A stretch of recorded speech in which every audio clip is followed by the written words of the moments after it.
Você já reparou que as armaduras de prata são as mais desiguais de todo o exército de Atena? Pois bem, neste vídeo tentaremos descobrir quais são as piores entre todas elas, já que algumas cobrem quase tanto quanto a armadura de ouro, possuem poderes especiais apelões, mais apelões do que os concedidos por algumas armaduras de ouro inclusive, enquanto outras não forneceriam proteção suficiente nem para fazer um passeio de bike no parquinho. Elas são um símbolo que identifica a segunda patente do exército da deusa Atena e vestem os 24 guerreiros com a função de desempenhar missões externas de exploração, reconhecimento e eliminação de inimigos e traidores do santuário. Às vezes eles também se juntam para bater em mulher, transformar a criança em estátua de pedra, jogar uma criança ali no vulcão, bater no idoso.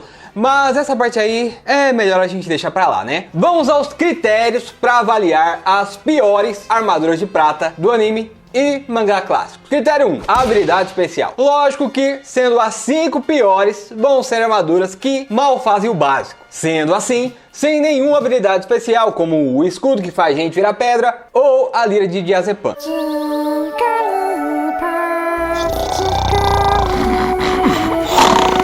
Critério 2, capacidade defensiva. O mínimo que uma armadura deve fazer é defender seu usuário. Se a armadura te deixa abertura para levar uma peixeirada no bucho, então ela não serve para nada. É só cosplay mesmo. Critério 3, estilo. Claro, porque qualquer um que já jogou videogame sabe que se a armadura não protege porcaria nenhuma, no mínimo ela tem que ser bonita para o cara poder deitar estiloso. Posição número 5. Armadura de lagarto. Misty é sem dúvidas um personagem muito marcante e cheio de fãs. Porém, sua armadura não é tão bela e maravilhosa quanto o próprio usuário. Como esperado desse ranking, essa armadura possui zero habilidade especial. O calango prateado precisa se virar durante suas lutas e até compensa essa falta de proteção com sua poderosa barreira. Mas isso aí é mérito dele mesmo. A armadura em si mal cumpre o segundo requisito do ranking, que é a área de proteção. Ela não passa no selo faca no bucho de controle de qualidade, porque na versão do mangá o abdômen fica totalmente desprotegido, enquanto no anime até existe uma proteção ligando o peitoral e o cinto, mas as laterais ainda ficam muito expostas, ao que pode ser um possível ataque fatal, já que nessa parte existem muitos órgãos que, ao serem danificados, poderiam levá-lo à morte ou a danos irreversíveis. O elmo possui um design bem legal, todo cheio de ornamentos, o que combina bastante com a personalidade vaidosa e até narcisista do cavaleiro, porém na prática ele protegeria no máximo a testa de Misty. Dá pra entender porque na segunda parte da luta contra o Seiya no mangá, o Cavaleiro de Prata nem se importa em colocar o elmo de volta. Afinal, ele é mais um enfeite do que uma proteção de verdade. Sobre a proteção das pernas, a Toei Animation por algum motivo resolveu padronizar essa parte das armaduras do anime, o que vem lá desde as armaduras de bronze. Sério, olha a armadura de Leão Menor, por exemplo. A diferença gritante que tem entre a do anime e a do mangá. E eu não tô reclamando não. Acho que fica até mais convincente a armadura ser mais fechadona, assim, encorpada. Porém, isso tira um pouco da originalidade delas. No fim, o que muda mesmo nas armaduras do anime acaba sendo só a parte do tronco pra cima, porque as pernas têm no máximo a cor e um detalhe ou outro ali para diferenciar, mas a área de proteção é geralmente equivalente. Por isso, vou considerar a versão mais diversificada, mais original, que é a do mangá. Senão as pernas ficariam empatadas para quase todos os personagens do anime. Apesar de mais aberta, a proteção das pernas de lagarto parece sim ser bem eficiente, deixando os joelhos e as canelas bem protegidas. Só o pé mesmo que não tem proteção nenhuma. Mas pelo que podemos ver de Misty, ele não costuma utilizar chutes para lutar. Então, ter o pé protegido ou não acaba não sendo um fator tão crítico assim, já que o Cavaleiro de Lagarto é mais focado em combates à distância. Quanto ao visual, eu realmente acho essa uma das mais bem feitas entre todas as armaduras de prata. Nas votações que fizemos na guia comunidade do canal, ela ficou entre as 15 mais bonitas das 49 opções. Porém, acabou sendo eliminada pela de Perseu. Também pudera. Nessa daí, até o Lázaro Gongorgone votaria. A armadura de lagarto tem vários detalhezinhos, como as pedras no cinto e no elmo, que combinam bastante, mas ao mesmo tempo não deixam ela exagerada como se fosse uma fantasia. A armadura tem um visual que consegue ser enxuto, sem deixá-la basicona e genérica. Fora que as cores que escolheram para ela no anime também ornaram bastante. O tom rosa, que geralmente representa beleza e pureza, junto ao prata quase branco da armadura, passa uma sensação de limpeza, que é exatamente o que Misty tenta transparecer de sua imagem. Alguém intocável, sem máculas, ferimentos ou mesmo sujeira em seu corpo. É uma cor que realmente não parece escolhida ao acaso, mas conversa muito com a personalidade do personagem. Além dessa coisa que é tão comum em Cavaleiros do Zodíaco e em animes em geral, de o personagem masculino ser tão bonito que os traços dele chegam a ser andrógenos. Aqui isso fica reforçado pela roupa rosa, que é uma cor muito associada ao feminino no senso comum. Apesar de, pra mim, ser uma das 5 piores, ainda é uma ótima armadura. Diferente da próxima que vamos falar aqui, a número 4, a armadura de cães de caça. O pobre do Asterion tem que se virar, fazendo até técnica do Toquinho Ninja para se defender, ler a mente e prever os ataques do inimigo para se desviar, porque se acertar, o menino tá lascado. Nem o terrível poder da Cruz de Prata, vou lhe mostrar o terrível poder da Cruz de Prata, salvaria ele com uma armadura dessa. A vestimenta, além de não ter nenhum poder ou acessório, no segundo quesito, a área de proteção, é claramente uma piada. O bucho do rapaz fica ali exposto, pedindo para tomar uma pancada. Tanto que a Marin não perdoa e derrota ele logo com a lendária Águia de Fogo. Águia de Fogo! Com a marvada pinga que eu me atrapalho. Bem no meio da pança. A cabeça também tem uma proteção bem precária. A Asterion usa praticamente um headphone com orelhinha. Falo por experiência própria, porque eu tenho um negócio desse em casa. Protege no máximo a testa e a orelha do indivíduo. Pode impedir ele de levar um tapa na cara, talvez. A mão do inimigo bateria ali no microfone do headphone dele. Mas uma pancada bem dada na nuca e o Cavaleiro Ninja dormiria mais gostoso do que Juiz de Hades. No mangá, a armadura de cães de caça não passa nem no teste do dia de chuva. Se ele pisa numa poça, a armadura não protege nem da lama. As canelas do bicho ficam parcialmente desprotegidas e quem já bateu a canela com certeza lembra da dor que é. Sem dúvidas, uma das armaduras de prata mais básicas, sem contar que no quesito beleza, meu parceiro, se ele não se apresentasse falando que é de cães de caça, eu juraria que ele era o Cavaleiro de Coelho. Tanto que na primeira tradução do mangá brasileiro, ele chega até a se apresentar como o Cavaleiro de Lebre. Não sei se o tradutor errou de propósito ou não, mas sinceramente, eu não culpo o cara. Eu não tenho essa versão do mangá e a única imagem que encontrei foi essa foto com qualidade bem duvidosa, mais duvidosa do que a índole do Isaac de Kraken, mas acho que dá pra ler o Asterion aí se apresentando como o Cavaleiro da Constelação de Lebre. As cores da armadura de cães de caça são coisa de louco. O safado usa uma roupa amarelona por baixo, a armadura tem uns detalhes cor-de-rosa no peitoral, que não combinam nada e nem tem motivo nenhum para estar ali. O cinto dele tem um desenho que parece um carrapato, rabiscado por uma criança de 7 anos, enquanto no mangá aquilo era para ser uma joia ornamentada, exatamente como a da armadura de lagarto. Mas no anime eles simplesmente decidiram que não, sem joia para você, Asterion. A impressão que dá é que não houve tanto cuidado na transposição do design da armadura de cães de caça do mangá pro anime. No mangá ela já não era grande coisa, mas diferente da de Misty, que foi melhorada no anime, a de Asterion acabou ficando até pior do que a original. Mas ainda não perde pra número 3, a armadura de Cão Maior. Essa é sem jeito. Parece um pouco a armadura do Asterion, só que piorada. Não tem nenhum acessório ou poder especial, é claro, mas além disso, o design dela lembra o daqueles personagens genéricos que apareciam em flashbacks aleatórios e nem nomes tinham. Olha a ombreira desses dois caras à esquerda. Agora, olha a ombreira da de Cão Maior. O peitoral parece 3 placas chumbadas em volta do tórax dele, o bucho fica todinho de fora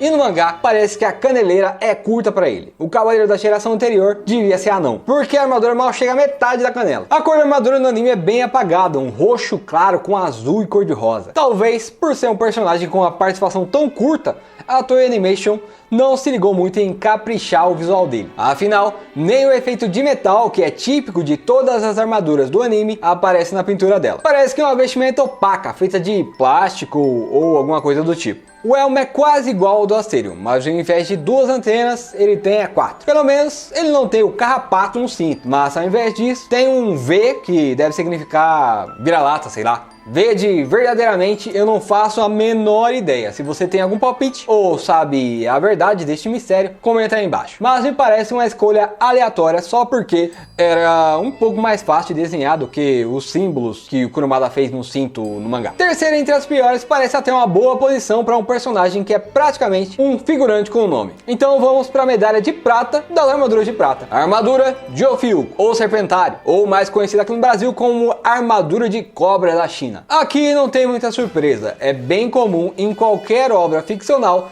que as mulheres tenham armaduras mais reveladoras, mesmo que isso prejudique absurdamente o fator defensivo da armadura, que deveria ser o único motivo para alguém vesti-la. Se as anteriores deixavam meia canela de fora, a de Ofiuco nem proteção na canela tem. Ao invés disso, China usa uma bota de cano longo que parece ser feita de pano, o que talvez proporcione a ela proteção suficiente contra pernilongo e muriçoca, mas duvido muito que faça qualquer diferença contra o golpe de um cavaleiro ou até mesmo uma quina de móvel. É claro que a Toei Animation jamais aceitaria uma bobagem dessas, portanto, logo trataram de substituir as botinas de camurça por polainas e sapato de salto alto, que com certeza são vestimentas muito mais adequadas para batalhas em alta velocidade.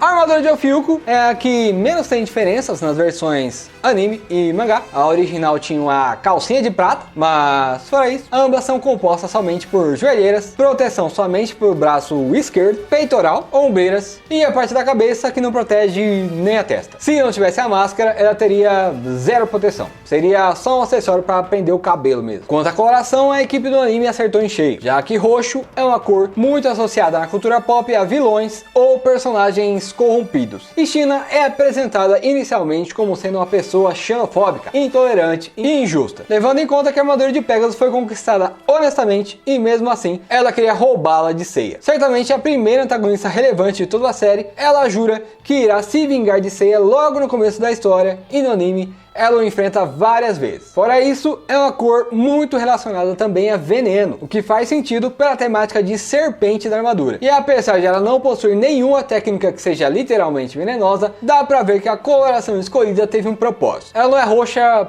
simplesmente porque sim. Mesmo o verde vibrante do cabelo da personagem e da calça são cores muito associadas a veneno. Na própria natureza são cores que muitas vezes são relacionadas a isso. Considerando apenas o design em si, ela talvez seja até melhor que as anteriores. O braço em forma de cobra certamente é superior ao desenho de carrapato ou a letra V aleatória das armaduras de cachorro. Porém, por não atender a finalidade mais básica de uma armadura, que é proteger sua usuária, ela fica como a segunda pior, porque ainda temos uma que nem sei como o mestre do traço ardente Masami Kurumada tem a pachorra de chamar de armadura. A grande campeã, a pior armadura de prata de todas é a armadura de águia. A seguir, algumas fotos de Kurumada planejando o desenvolvimento da armadura de águia através de uma profunda pesquisa de campo com modelos reais. O japonês me desenha a mulher de biquíni e tem a cara de pau de dizer que essa armadura é da segunda patente mais forte do santuário. Fala se não é um sem vergonha esse já. Enfim, será que tem alguma explicação,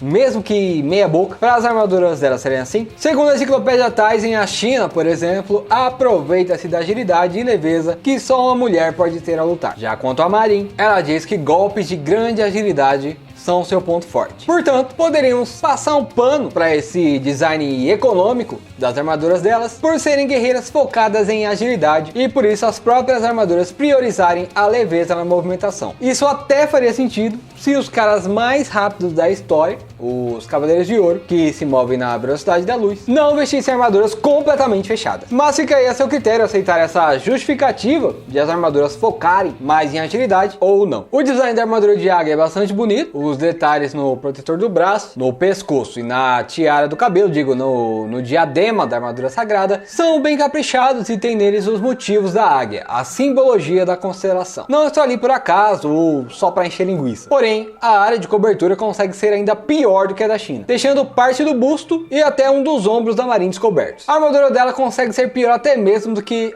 a maioria das armaduras de bronze, e isso inclusive no mangá. Se as armaduras de prata masculinas citadas aqui protegiam por volta de 50% do corpo do cavaleiro, a dela não chega a cobrir nem uns 30%. Uma função especial que ela mostrou foi a de que sua máscara consegue até mesmo proteger Seiya das rosas de Afrodite. Porém, a máscara não pode ser considerada parte da armadura, já que se o portador for um homem, ele nunca iria vesti-la. A cor azul é geralmente relacionada à confiança e lealdade, o que traduz bem a relação dela com Seiya, além de remeter ao céu, e tanto a águia quanto o Pégaso serem seres alados, o que combina também com a escolha da cor dos cosmos dela e de Seiya, principalmente pela coloração dos meteoros ser azul, que é uma cor muito relacionada a poderes mágicos na ficção, o que além disso realça a cor da vestimenta quando a Amazona queima seu cosmo. Novamente, parece ter mais motivações e simbolismos por trás das escolhas aqui, e o posto de pior armadura fica mais por, na prática, acabar sendo a armadura menos efetiva, mas ainda assim, ela é bem bonita. Só que bonito mesmo é a sua atitude em dar um like nesse vídeo, comentar aí embaixo o seu próprio ranking e compartilhar esse conteúdo para dar uma força pro canal, porque a gente tá precisando, rapaz. Se a Athena tocar no seu coração e você quiser apoiar mais diretamente nosso projeto,